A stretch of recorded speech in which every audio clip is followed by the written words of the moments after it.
د القصص مبارکه سوره چې د قران عظیم شان اتوشتمه سوره ده په مکه معظمه کې را نازله شوې ده. اتیا مبارک آیاتونه لري.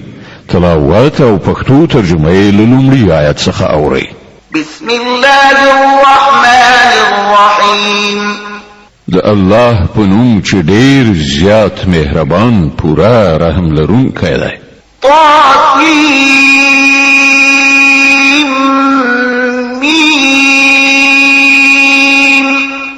تلك آيات الكتاب المبين. تاسین میم دا د څرګندونکي کتاب آیاتونه دي. نتلو عليك من نبأ موسى وفرعون بالحق لقوم يؤمنون. موږ موسی او فرعون یو څه حال سم صحیح تا اورو د داسې خلکو د ګټې لپاره چې ایمان راوړي. إن فرعون علا في الأرض وجعل أهلها شيعا يستضعف طائفة منهم يذبح أبناءهم ويستحيي نساءهم إنه كان من المفسدين. خبره داده چې فرعون په ځمکه کې سرکشي وکړه او د هغې اوسیدونکي په ډلو وویشل. له هغو څخه یوه ډله یې ذلیله کوله، د هغې هلکانې وژل او د هغې نجونې یې ژوندۍ پرېښودلې. په واقع کې هغه له فساد کوونکو څخه و. ونريد أن نمن على الذين استضعفوا في الأرض ونجعلهم أئمة ونجعلهم الوارثين ونمكن لهم في الأرض ونري فرعون وهامان وجنودهما منهم ما كانوا يحذرون. موږ دا اراده درلودله چې پر هغو خلکو مهرباني وکړو چې په ځمکه کې ذلیل ګرځول شوي وو او هغوی راهبران او هغوی وارثان وګرځو او په ځمکه کې حکومت ورکړو او له هغو نه به فرعون او هامان او د هغو لښکرو ته هماغه څه ور وښیو چې له هغو سره یې ویره وه. وأوحينا إلى أم موسى أن أرضعيه فإذا خفت عليه فألقيه في اليم ولا تخافي ولا تحزني فإذا خفت عليه فألقيه في اليم ولا تخافي ولا تحزني إنا رادوه إليك وجاعلوه من المرسلين. موږ د موسی امور ته الهام وکړ چې دته تای ورکړه، بیا کله چې له تا سره د هغه د سر خطر وي نو هغه په سیند کې وغورځوه او هیڅ ویره او اندېښنه مه کوه. موږ هغه تا ته راګرځوونکي او له پیغمبرانو څخه د هغه جوړوونکي یو. فالتقطه آل فرعون ليكون لهم عدوا وحزنا إن فرعون وهامان وجنودهما كانوا خاطئين. په پای کې د فرعون کورنۍ هغه له سین نه راوویست تر څو چې هغه د هغو لپاره دښمن او د هغو لپاره د خفګان سبب شي. خبره دا ده چې فرعون او د هغه لښکر په خپله دسیسه کې غلط شوي وو. وقالت امرأة فرعون قرة عين لي ولك لا تقتلوه عسى أن ينفعنا أو نتخذه ولدا وهم لا يشعرون. د فرعون میرمن هغه ته وویل دا زما او ستا لپاره د سترګو روښنایي دی، مې وژنه، کیدای شي چې دا زموږ لپاره ګټور ثابت شي یا به په زوی ولی ونیسو او هغوی له عاقبت نه ناخبره وو. وأصبح فؤاد أم موسى فارغا إن كادت لتبدي به لولا أن ربطنا على قلبها لتكون من المؤمنين. اخوا د موسی د مور زړه درزید، هغې به د هغې راز برملا کړی وای که موږ د هغې زړه نه وای ډاډه کړی تر څو چې هغه زموږ پر وعدو باندې له ایمان راوړونکو څخه ووسي. وقالت لأخته قصيه فبصرت به عن جنب وهم لا يشعرون.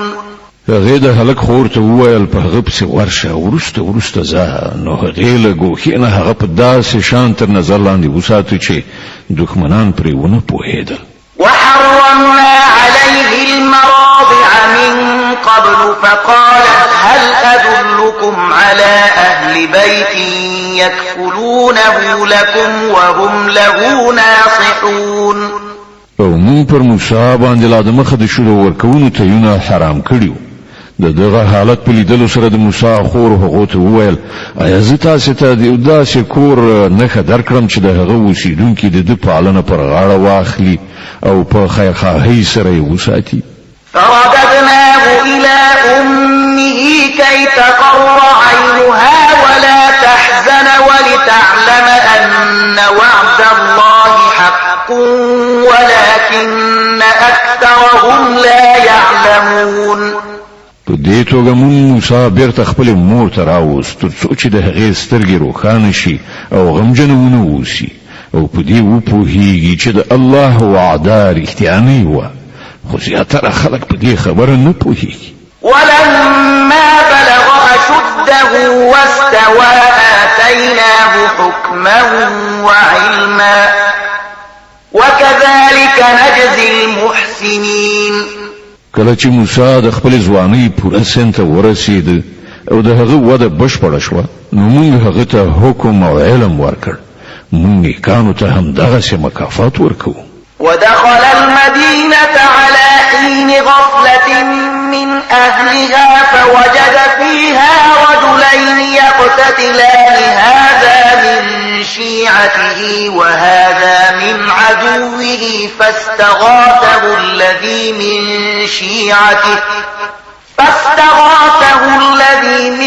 شيعته على الذي من عدوه فوكزه موسى فقضى عليه قال هذا من عمل الشيطان إنه عدو مضل مبين.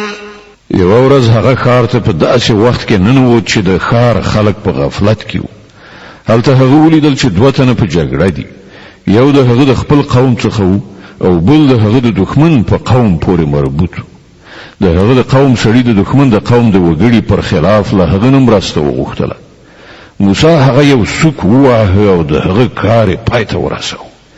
د دې حرکت له صادرېدلو سره سم موسی وویل دا د شیطان پلمسون کار دی، هغه سخت دښمن او ښکاره بېلارې کوونکی دی. قال رب إني ظلمت نفسي فاغفر لي فغفر له إنه هو الغفور الرحيم. بیا یې وویل ای زما پروردګاره ما پر خپل ځان ظلم وکړ، ما ته بښنه وکړه. نو الله هغه ته بښنه وکړه، هغه ښه بښونکی او خورا مهربان دی. قال رب بما أنعمت علي فلن أكون ظهيرا للمجرمين. موسی ژمنه وکړه چې ای زما ربه دغه احسان چې تا پر ما باندې کړی دی له دې وروسته به زه هیڅکله د مجرمانو ملاتړ نشم. فأصبح في المدينة خائفا يترقب فإذا الذي استنصره بالأمس يستصرخه قال له موسى إنك لغوي مبين. بل ورځ هغه د سهار په توره خړه ویریدونکی او له هرې خوا د خطر په احساسولو څارونکی په ښار کې روان چې په ناڅاپي ډول څه ګوري چې هماغه سړی چې پرون یې له ده نه ننګه غوښتې وه نن بیا ده ته د فریاد غږ کوي. موسی وویل ته خو په ښکاره توګه ډېر ګمراه سړی.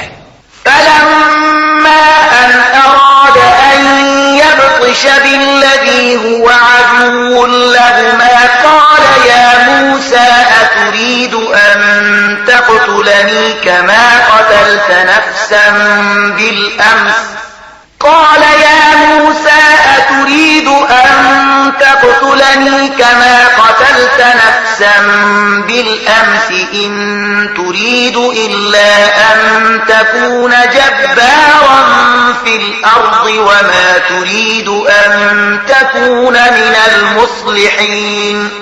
بیا کله چې موسی اراده وکړه چې دښمن قوم ته په منسوب سړي باندې حمله وکړي نو هغه وویل ای موسی آیا ته نن غواړې ما هم همغسې ووژنې لکه څنګه چې د پرون یو سړی وژلی دی ته غواړې چې په دې هېواد کې د جبر کوونکي په حیث اوسېږې اصلاح کول نه غواړې وجاء رجل من أقصى المدينة يسعى قال يا موسى إن الملأ يأتمرون بك ليقتلوك فاخرج إني لك من الناصحين له هغه وروسته یو سړی د ښار له لرې ګوښې نه په منډه راغی او ویې ویل ای موسی د سردارانو یعنې د فرعون د درباریانو په منځ کې ستا د وژلو مشورې کېږي له دې ځایه ووځه زه ستا خواخوږی یم فخرج منها خائفا يترقب قال رب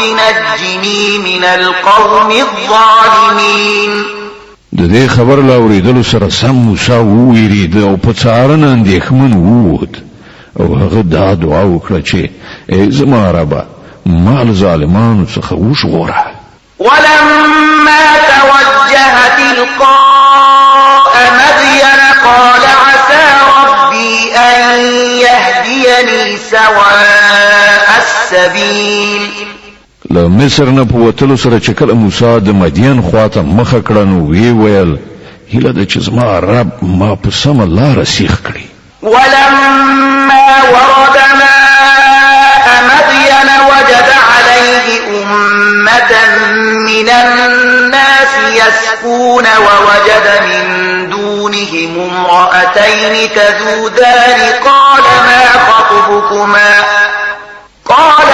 خطبكما قالتا لا نسقي حتى يصدر الرعاء وأبونا شيخ كبير او کله چې هغه د مدین د اوبو څا ته ورسېدو نو ویلیدل چې ډېر خلک خپل څاروي اوبه کوي او له هغو نه بېل یوې خواته دوه ښځې خپل څاروي څاروي موسی له دغو ښځو پوښتنه وکړه تاسې څنګه اندېښمنې هغه وویل موږ خپلو څارویو ته اوبه نشو ورکولی تر څو پورې چې دغه شپانه خپل څاروي بوځي او زموږ پلار ډېر زیات سپین ږیری سړی دی فسقى لهما ثم تولى إلى الظل فقال رب إني لما أنزلت إلي من خير فقير د دې په اورېدلو سره موسی د هغو څاروي اوبه کړل بیا یو سیوري ځای ته لاړ او ویې ویل پروردګاره هره ښېګڼه چې تا پر ما نازله کړې ده زه هغې ته اړ یم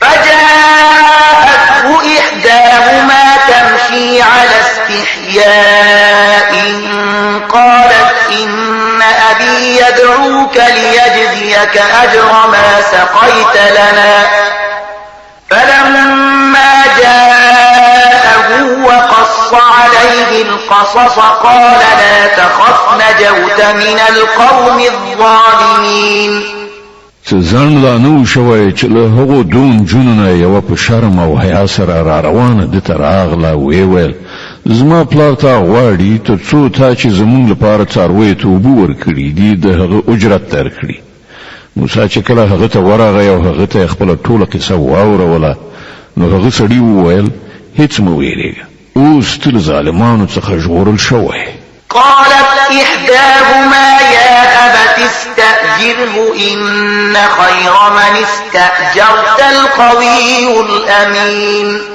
له هغو دون جنونه یوې خپل پلار ته وویل پلار جانه دغه سړی نوکر ونیسه دی تر ټولو یو غوره څوک دی چې نوکر ونیسي ځکه چې قوي او امانتکار دی قال إني أريد أن أنكحك إحدى ابنتي هاتين على أن تأجرني 8 حجج فإن أتممت 10 فمن عندك وما أريد أن أشق عليك ستجدني إن شاء الله من الصالحين د هغې پلار موسی ته وویل زه غواړم چې له خپلو دغو 2 لوڼو څخه یوه تا ته په نکاح درکړم په دې شرط چې ته تر 8 کلونو پورې له ما سره نوکري وکړې او که 10 کاله پوره کړې نو دا ستا خپله خوښه، زه پر تا سختي کول نه غواړم، ته به ما ان شاء الله ښه سړی ومومې. قال ذلك بيني وبينك أيما الأجلين قضيت فلا عدوان علي والله على ما نقول وكيل. موسی جواب ورکړ دا خبره زما او ستا په منځ کې تصویب شوه. له دغو دواړو مودونه چې هر یوه زه پوره کړم له هغه وروسته به بیا پر ما کوم زیاتی نه وي او څه لوز او ژمنه چې مونږ کوو الله ورباندې ساتونکی دی. فلما قضى موسى الأجل وسار بأهله آنس من جانب الطور نارا قال لأهلهم كثوا إني آنست نارا لعلي آتيكم منها بخبر أو جذوة من النار لعلكم تصطلون. کله چې موسی موده پوره کړه او هغه خپل اهل او عیال سره روان شو نو د تور خواته یو اور په نظر ورغی. هغه خپل کوروالاو ته وویل تاسو اوسئ ما اور لیدلی دی، ښایي زه له هغه ځایه څه خبر راوړم یا له هغه اور نه کومه سکروټه راواخلم چې تاسې پرې تاوده شئ. فلما أتاها نودي من شاطئ الوادي الأيمن في البقعة المباركة من الشجرة أن يا موسى إني أنا الله رب العالمين. هلته چې ورسید نو د ناو د ښي غاړې په برکتي ټوټه ځمکه کې له یوې ونې څخه غږ وشو چې ای موسی همدا زه الله یم د عالمیانو مالک. وأن ألق عصاك فلما رآها تهتز كأنها جان ولا مدبرا ولم يعقب يا موسى أقبل ولا تخف إنك من الآمنين. او حکم ورکړ شو چې وغورځوه خپله همسا. څنګه چې موسی ولیدل هغه همسا د مار په څیر خوځېږي نو شا یې واړوله وتښتېده او هغه بیرته تر شا هم ونه کتل. امر وشو ای موسی راوګرځه او مه وېرېږه ته بیخي په امن یې. اسلك يدك في جيبك تخرج بيضاء من غير سوء واضمم إليك جناحك من الرهب فذلك برهانان من ربك إلى فرعون وملئه إنهم كانوا قوما فاسقين. خپل لاس په ګریوان کې نه باسه ځلیدونکی به راوځي بې له څه تکلیف نه او له ویرې نه د ژغورل کېدو لپاره خپل مټ در جوخت کړه. دا دوه روښانه نښانې دي ستا د رب له لوري د فرعون او د هغه د درباریانو مخې ته د وړاندې کولو لپاره. هغوی ډېر نافرمانه خلک دي. قال رب إني قتلت منهم نفسا فأخاف أن يقتلون. موسی عرض وکړ زما باداره ما خو د هغوی یو سړی وژلی دی ویرېږم چې هغوی به ما ووژني. وأخي هارون هو أفصح مني لسانا فأرسله معي يرد أن يصدقني إني أخاف أن يكذبون. او زما ورور هارون لمانه زیات د ژبې فصاحت لري، هغه له ما سره د مرستیال په توګه ولېږه تر څو چې هغه زما تایید وکړي. زه ویرېږم چې هغوی به ما دروغجن وګڼي. قال سنشد عضدك بأخيك ونجعل لكما سلطانا فلا يصلون إليكما بآياتنا أنتما ومن اتبعكما الغالبون. الله فرمایل مونږ به ستا د ورور په وسیله ستا مټ قوي کړو او تاسې دواړو ته به داسې برلاسي در په برخه کړو چې هغوی تاسې ته هیڅ ضرر ونه شي رسولی. زمونږ د نښانو په زور سره به غلبه ستاسې او ستاسې د پیروانو وي. فلما جاءهم موسى بآياتنا بينات قالوا ما هذا إلا سحر مفترى وما سمعنا بهذا في آبائنا الأولين. بیا کله چې موسی هغو خلکو ته زموږ له روښانه څرګندو نښانو سره ورغی نو هغوی وویل چې دا له ساختګي کوډونه پرته نور څه نه دي او دا خبرې خو موږ د پلار نیکه په زمانه کې هیڅکله نه دي اورېدلي. وقال موسى ربي أعلم بمن جاء بالهدى من عنده ومن تكون له عاقبة الدار إنه لا يفلح الظالمون. موسی جواب ورکړ زما رب د هغه چا په حال خبر دی چې د هغه لوري له هدایت سره راغلی دی او هغه ډیر ښه پوهیږي چې وروستی عاقبت د چا ښه کېدونکی دی. حقیقت دا دی چې ظالمان هیڅکله بری نه مومي. وقال فرعون يا أيها الملأ ما علمت لكم من إله غيري فأوقد لي يا هامان على الطين فاجعل لي صرحا لعلي أطلع إلى إله موسى وإني لأظنه من الكاذبين. او فرعون ویل اې د دربار خلکو زه خو خپل ځان پرته ستاسو کوم بل خدای نه پیژنم. هامانه لکشان خو د خښتو په پخولو سره زما لپاره یو دنګه ودانۍ جوړه کړه. خای پر هغه باندې په خطلو سره زه د موسی خدای ولیدلای شم. زه خو دای دروغجن ګڼم. واستكبر هو وجنوده في الأرض بغير الحق وظنوا أنهم إلينا لا يرجعون. هغه او د هغه لخرې په ځمکه کې ناحقه متکبر مغرور شول او دای وانګیرله چې هغوی هیڅکله زموږ لوري ته راګرځېدونکي نه دي. فأخذناه وجنوده فنبذناهم في اليم فانظر كيف كان عاقبة الظالمين. په پای کې موږ هغه او د هغه لخرې ونیول او په سمندر کې مو وغورځول. اوس وګورئ چې د هغو ظالمانو څه عاقبت شو. وجعلناهم أئمة يدعون إلى النار ويوم القيامة لا ينصرون. موږ هغوی د دوزخ لوري ته بلونکي رهبران وګرځول او د قیامت په ورځ به هغوی له کومه ځایه مرسته ونه شي موندلی. وأتبعناهم في هذه الدنيا لعنة ويوم القيامة هم من المقبوحين. مونږ په دې دنیا کې په هغو پسې لعنت وټاکه او د قیامت په ورځ به هغوی په زیاته غندنه کې اخته وي، یعنی د الله له رحمت څخه به محروم وګرځول شي.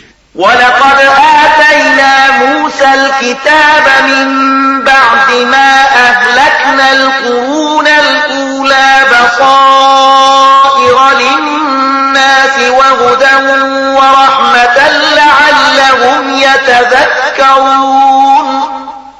مونږ د مخکنیو نسلونو له هلاکولو وروسته موسی ته کتاب ورکړ د خلکو لپاره د ذهني روښنايي سبب لارښوونکی او رحمت تر څو چې ښایي خلک درس واخلي. وما كنت بجانب الغربي إذ قضينا إلى موسى الأمر وما كنت من الشاهدين ولكننا أنشأنا قرونا فتطاول عليهم العمر وما كنت ساويا في أهل مدين تتلو عليهم آياتنا ولكننا كنا مرسلين. اے محمد ته په هغه وخت کې په لویدیځه څنډه کې موجود نه وې کله چې موږ موسی ته د شریعت د فرمان ورکړ او نه ته په شاهدانو کې شامل وې بلکې له هغه وروسته ستا تر زمانې پورې موږ ډېر نسلونه منځته راوړي دي او پر هغو باندې ډېره زمانه تېره شوې ده. ته د مدین د خلکو په منځ کې هم موجود نه وې چې هغو ته دې زموږ آیاتونه اورولای خو د هغه وخت د دغو خبرونو لیږونکي موږ یو. وما كنت بجانب الطور إذ نادينا ولكن رحمة من ربك لتنذر قوما ما أتاهم من نذير من قبلك لعلهم يتذكرون.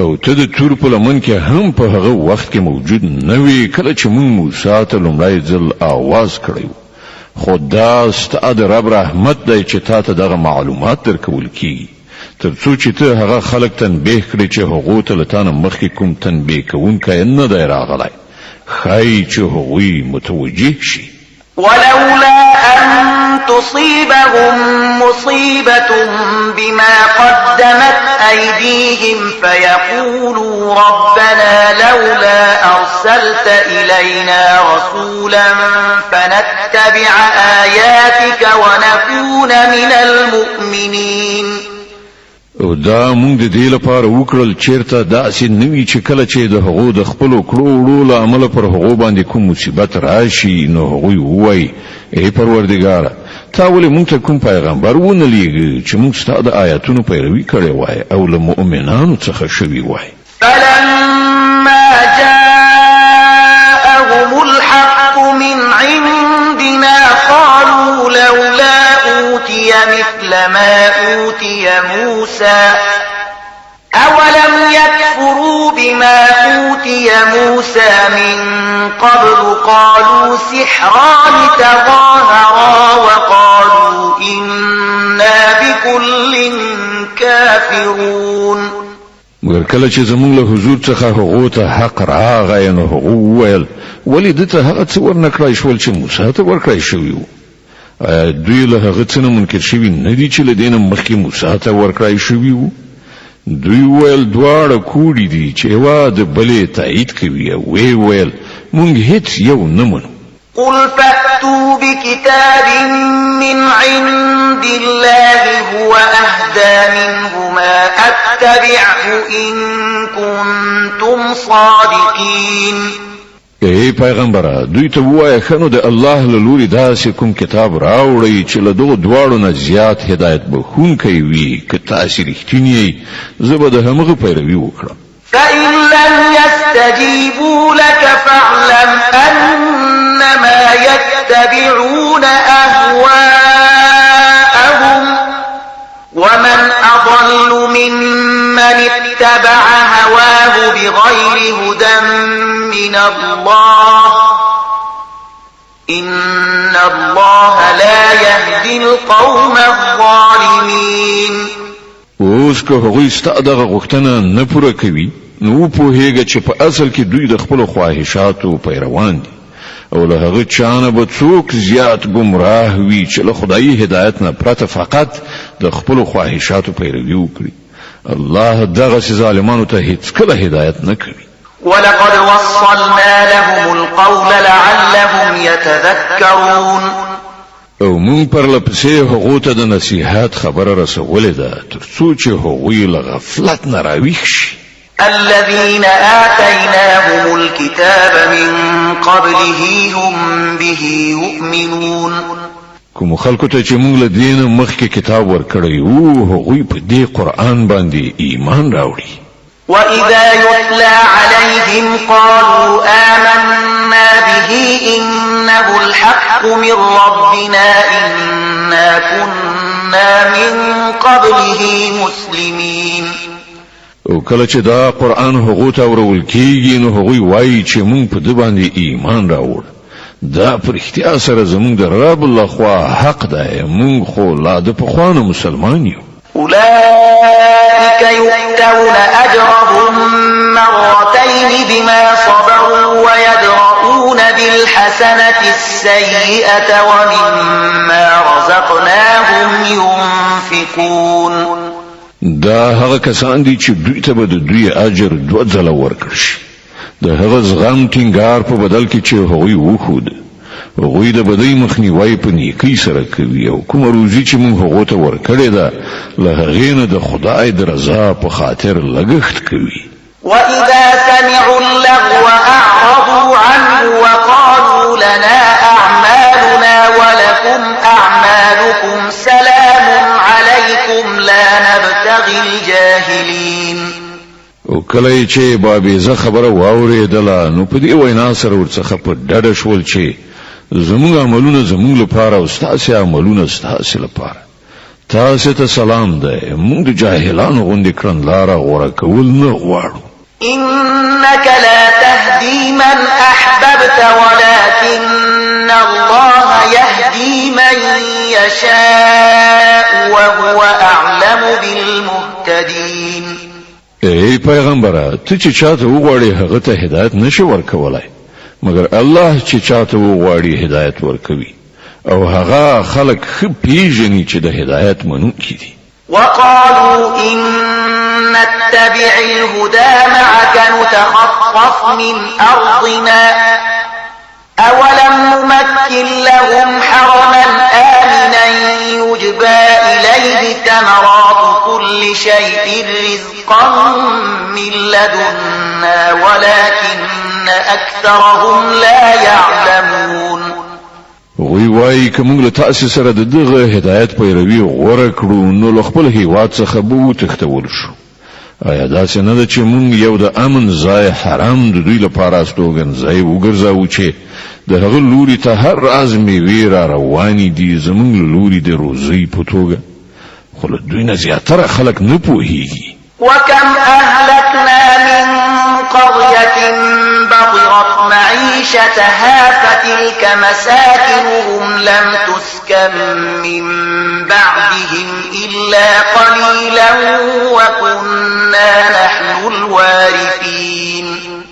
او څومره داسې کلی مونږ پناه کړی دي چې د هغو خلک په خپل ژوند جوا کې مغرور شوي وو نو ګوري هغه د هغو لویدلې مینې دي چې له هغو وروسته پکې ډیر کم څوک اوسېدلي دي په پای کې همدا مونږ وارثان شو. وما كان ربك مهلك القرى حتى يبعث في أمها رسولا يتلو عليهم آياتنا وما كنا مهلك القرى إلا وأهلها ظالمون. او ستا رب د کلیو هلاکونکی نو ترڅو چې د هغو مرکز ته به یو پیغمبر نو لېږلی چې هغو ته زمونږ آیاتونه اورولي وای او نه مونږ د کلیو هلاکونکي وو ترڅو پورې چې د هغو اوسېدونکي ظالمان شوي نه وای. وما أوتيتم من شيء فمتاع الحياة الدنيا وزينتها وما عند الله خير وأبقى أفلا تعقلون. تاسو ته چې هر څه درکړای شوی دی هغه محض د دنیوي ژوندانه وسایل او د هغه ښکلا ده او چې له الله سره دی هغه له دینه ډیر غوړه او بیخي پاتې کیدونکي دي. آیا تاسو له پوهې نه کار نه اخلي؟ أفمن وعدناه وعدا حسنا فهو لاقيه كمن متعناه متاع الحياة الدنيا ثم هو يوم القيامة من المحضرين. خنو هغه څوک چې له هغه سره مونږ ښه وعده کړې وي او هغه د هغې میندونکی وي آیا د هغه چا په څیر کېدای شي چې هغه ته مو صرف د دنیوي ژوندانه وسایل ورکړي وي او بیا هغه د قیامت په ورځ د سزا لپاره وروستل کېدونکو څخه وي؟ ويوم يناديهم فيقول أين شركائي الذين كنتم تزعمون. او دوی دې نه هیروي هغه ورځ چې کله هغه دوی ته غږ وکړي او پوښتنه وکړي چیرته دي زما هغه شریکان چې تاسو پرې ګمان درلود؟ قال الذين حق عليهم القول ربنا هؤلاء الذين أغويناهم كما غوينا تبرأنا إليك ما كانوا إيانا يعبدون. دغه وینا چې په کوم کسانو باندې تطبیقیږي هغوی به وایي ای زمونږ ربه بېشکه همدغه خلک دي چې مونږ هغوی ګمراه کړي مونږ دوی هماغسې ګمراه کړل لکه څنګه چې مونږ په خپله ګمراه شو. مونږ ستا په حضور کې د بېزارۍ څرګندونه کوو دوی زمونږ بندګي نه کوله. وقيل ادعوا شركاءكم فدعوهم فلم يستجيبوا لهم ورأوا العذاب لو أنهم كانوا يهتدون. بیا به دوی ته وویل شي چې بلنه ورکړي اوس خپلو انګېرلو شریکانو ته دوی به هغو ته بلنه ورکړي خو هغوی به دوی ته څه ځواب ورنه کړي او دوی به عذاب وګوري کاشکې چې دوی د هدایت غوره کوونکي وای. ويوم يناديهم فيقول ماذا أجبتم المرسلين او دوی د نه هیروي هغه ورځ چې کله هغه دوی ته غږ وکړي او پوښتنه وکړي کوم پیغمبران چې درلېږل شوي وو هغو ته تاسې څه ځواب ورکړی؟ فعميت عليهم الأنباء يومئذ فهم لا يتساءلون. په هغه وخت کې به دوی ته هیڅ ځواب په فکر کې ورنشي او نه به دوی په خپلو منځو کې یو له بل نه پوښتنه وکړی شي. فأما من تاب وآمن وعمل صالحا فعسى أن يكون من المفلحين.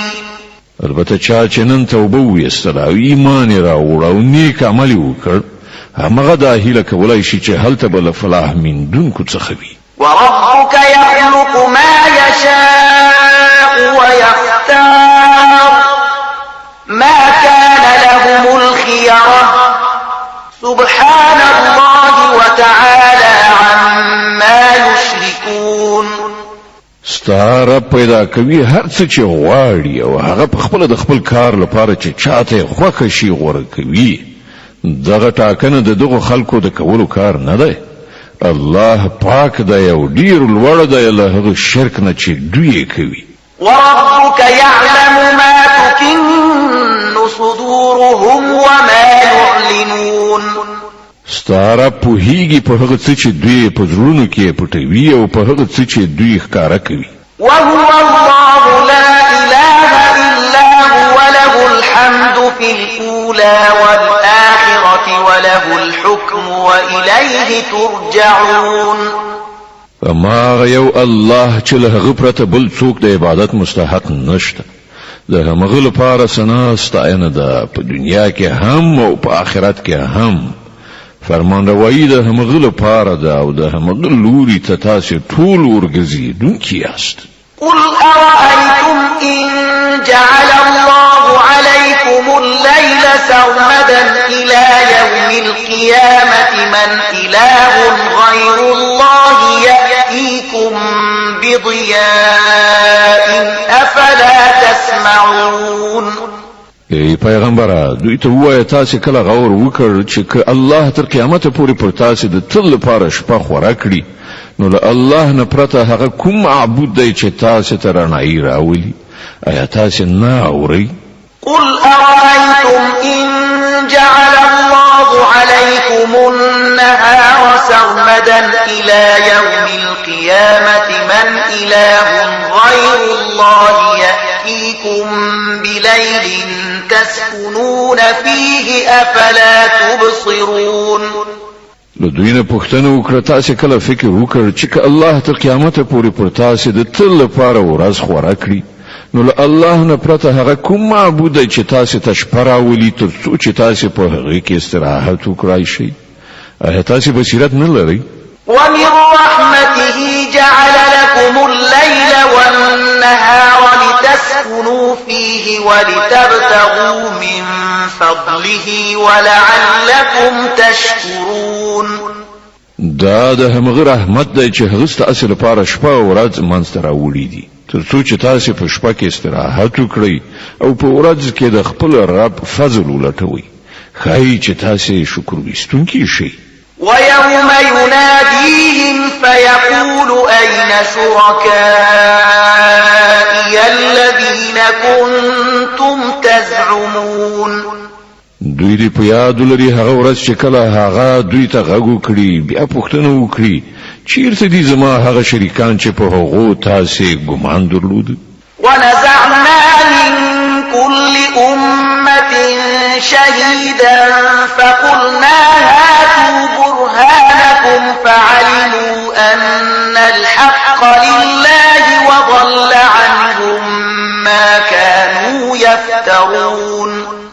او مونږ به له هر امت نه یو شاهد راوباسو بیا به ووایو چې راوړئ اوس خپل دلیل. په هغه وخت کې به دوی ته څرګنده شي چې حق د الله پلو ته دی او د دوی هغه ټول دروغ به ورک شي چې دوی له ځانه جوړول.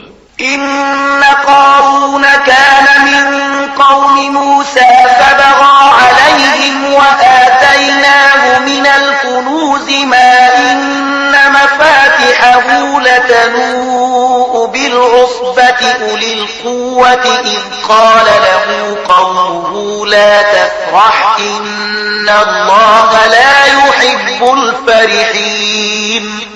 دا یو واقعیت دی چې قارون د موسی د قوم یو فرد بیا هغه د خپل قوم پر خلاف سرغړاوی وکړ او موږ هغه ته دومره خزانه ورکړې وی چې د هغو کلیګانې د قوي کسانو یو ټولي لا بلا په سختۍ سره پورته کولای شوی.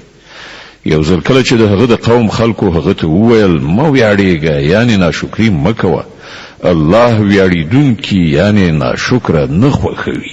وابتغ فيما آتاك الله الدار الآخرة ولا تنس نصيبك من الدنيا وأحسن كما أحسن الله إليك ولا تبغ الفساد في الأرض إن الله لا يحب المفسدين.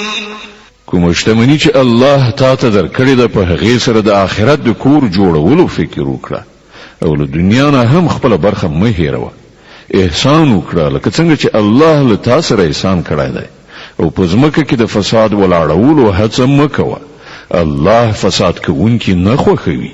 قال إنما أوتيته على علم عندي أولم يعلم أن الله قد أهلك من قبله من القرون من هو أشد منه قوة وأكثر جمعا ولا يسأل عن ذنوبهم المجرمون.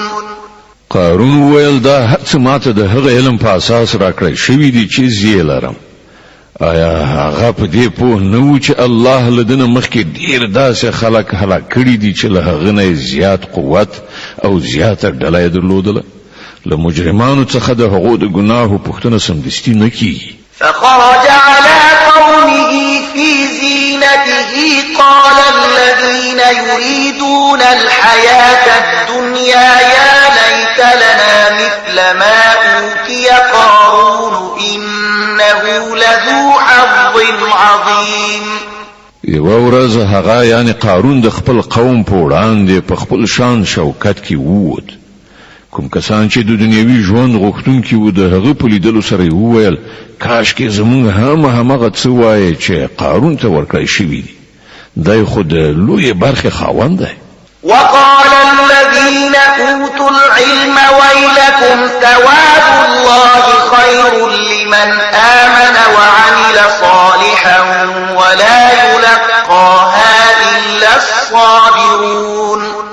حکم کسان چې د علم خاوندانو هغه وویل خواشینی د ستاسې په حال باندې د الله ثواب د هغه چا لپاره ډیر بهتره دی چې ایمان راوړي او نیک عمل وکړي او دا نه ورکول کیږي مګر د صبر خاوندانو ته.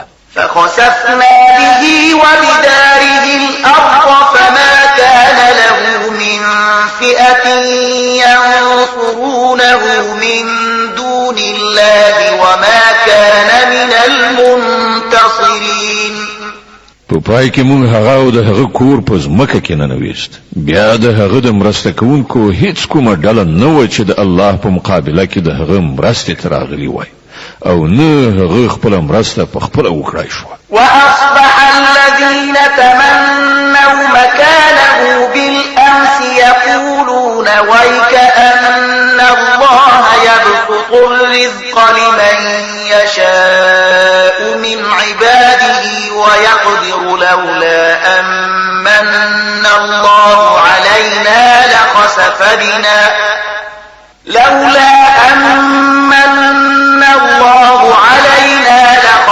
بنا ويكأنه لا يفلح الكافرون. اوس هغه خلکو چې پرونی د هغه د منزلت هیله کوله وویل افسوس مونږ هېره کړی و چې الله له خپلو بندګانو څخه چې د چا روزي غواړي پراخوي او چاته چې خوښه شي پرې تنګوي. که الله پر مونږ احسان نه وای کړی نو مونږ به هم په ځمکه کې ننویستلي وو افسوس زمون په یاد پاتې نشوه چې کافران فلاح نمومي.